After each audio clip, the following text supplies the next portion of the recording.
Reborn here. Today's video is about Bleacher Reports top 10 NBA Rookie of the Year candidates, and I'm gonna review their list, give my opinions about it, and we'll see what if I agree or disagree with their list. Let's get right into it.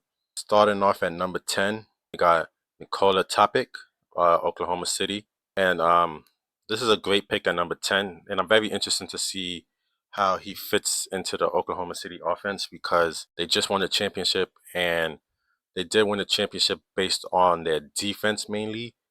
And while SGA and J Dub are develop a great well, SGA is great offensively, J Dub is very good offensively. They don't necessarily have like a true passing point guard, passing guard on the team.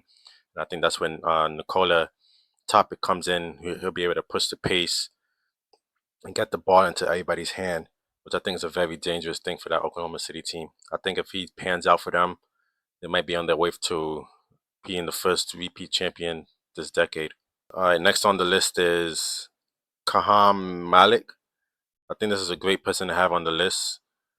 Phoenix has been needing a center since they got rid of DeAndre Ayton, and I definitely think this is the right guy for the job to fill that hole. He's young, he's athletic, he's gonna get rebounds, he's gonna get blocks. Everything you really need in a center so far. He could wait on his offensive game to develop. That's not really why he's there, why they drafted him. I definitely think they drafted him more to be a presence defensively, to get rebounds, be a big body out there that the Suns desperately needed in the last few seasons. So I agree that this is a good pick. Next on the list, we have Jeremiah Fairs, very talented guard that was drafted to the New Orleans Pelicans.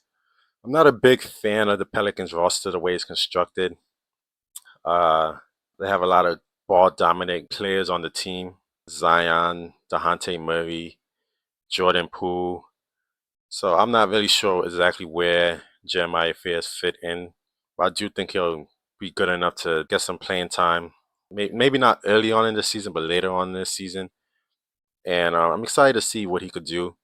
I do think he's very talented. I do think he has a great chance to be a good player in this league, but I just don't think he's gonna have that good of a rookie season, especially in New Orleans, where a lot of rookies kind of sink or swim, if you know what I mean. Let me know what you guys think, Pelican fans. Let me know what you guys think if he's gonna get any playing time this year. Next on the list is Walton Clayton Jr., 4-year senior out of Florida. He had a great tournament. He did fall in the draft. He was drafted in the late teens, early 20s, I believe. But he's obviously a bucket getter. I think that's what Utah needs. That's why they drafted him and Ace Bailey, who I assume will be further up on this list. He's a bucket getter. And I do think in the NBA, he should be able to get buckets off the bench for this Utah team. Great 6th, 7th man. I do think he'll have a good rookie season this upcoming season. Next up on the list, VJ Edgecombe out of Baylor. Philadelphia 76ers drafted him with the 3rd pick. This is also a very interesting pick to me because he's obviously one of the most talented people in this draft. That Philly team is kind of, I don't want to say all over the place, but I don't know if I could sit here and say I trust that Philly team with the health of Joel Embiid, Paul George. Tyrese Maxey coming back this year, so that should be good for them.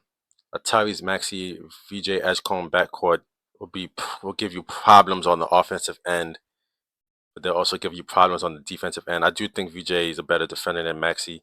I do think he's going to get his playing time early on by being really good defensively while his offensive game develops. So I do think VJ Edgecombe is going to be a great rookie this year. Will he be rookie of the year? Probably not. I don't think he's going to have the ball in his hands enough to put up the amount of points needed to win rookie of the year, but I do think he's going to have a solid rookie year, and I'm excited to see what VJ could do with the Sixers. Next up on this list, we got Con Canepo, drafted by the Charlotte Hornets out of Duke. I think he's going to have a solid rookie year. Charlotte needs shooting. He's a great shooter. Honestly, there's not much else to say. LaMelo Ball should be able to put him in the right spots to get great looks. I do think he'll have a good rookie year as long as his jumper's falling.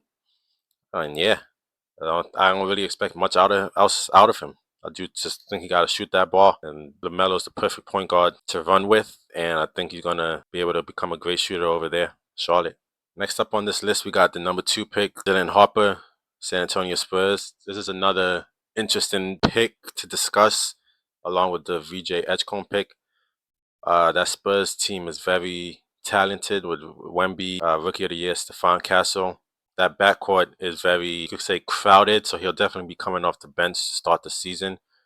Maybe his whole rookie season, he might be coming off the bench. He did mention that he doesn't mind coming off the bench, similar to what James Harden done in OKC his first few years in the league. So I'm very interested to see what Dylan Harper could do. He's a big body. He's going to get to the rim. He's going to attack the rim. So him versus bench units, I actually think that's going to be very good for him. And I do think he's going to have a good rookie year. He's going to be put up good numbers on that Spurs team. So this is a great pick. Next up on the list is Trey Johnson, Washington Wizards. He's a shooter, spacing the floor. Washington Wizards need a little bit of everything, and I think Trey Johnson is also going to give you a little bit of everything when it comes to shooting, attacking the rim, playing defense, scoring. He won't be the best player on the team. He won't be the worst player on the team, but I do think he's going to have a good rookie season. I think he's going to be a good player in this league, and I'm excited to see what he's going to do in Washington this upcoming season. Next up, we got Ace Bailey, who slid to the Utah Jazz around the 6th, 7th pick in this last draft. And it's going to be interesting to see how he performs in Utah. He won't be the best player in Utah. They still have Laurie Marketing, who's going to be putting up numbers. They still got John Collins, who's going to be putting up numbers, I believe. So this is a very interesting team, a very interesting place for him to be. I'm very interested to see how this development goes for him. He's supposed to be a flat-out scorer, and he does have the tools. They have been apparently they've been exaggerated. Like, he's not as tall as people thought he was. His wingspan is not as long as people thought it was. His hands aren't as big as people thought it was. So I want to see. This could very easily be a crash and burn situation where he's just not as good as people thought he is, and not as good as he thinks he is as well. But at the same time, there is potential still there, and I think if that potential pans out, this is a great pick for Utah. I do think this is a high risk, high reward pick. I'm not personally high on Ace Bailey, and I'm not sure if he's going to be able to pan out in Utah. Finally, we have Cooper Flag, Dallas Mavericks, number 1 pick in the draft out of Duke. I think this is a slam dunk home run pick for Rookie of the Year. He's going to have the ball in his hands with Kyrie out in the beginning of the season. Jason Kidd's going to put the ball in his hand. He's going to have players to pass it to like Klay Thompson, Anthony Davis, PJ Washington. That Dallas team is stacked. Cooper Flag is a Swiss Army knife. He can attack the rim. He could shoot. He could post up. He could pass. He could defend. He's going to do it all. I believe he's going to have the best rookie season out of everybody on this list, and I think he's going to have the best rookie season out of everybody in this class. And I'm excited to see what Cooper could do. Dallas got bailed out with the number 1 pick. That's life, I guess. But let me know what you guys think about this list. Anybody you think on this list, who's on this list, who shouldn't be on this list? Is there anybody on this list who you think doesn't deserve it? Is anybody on the list? There's anybody that was drafted that's not on the list? Let me know in the comments below. Let's be born here. Let me know if you like this format of videos. And yeah, I'll see you guys in the next one. We born out.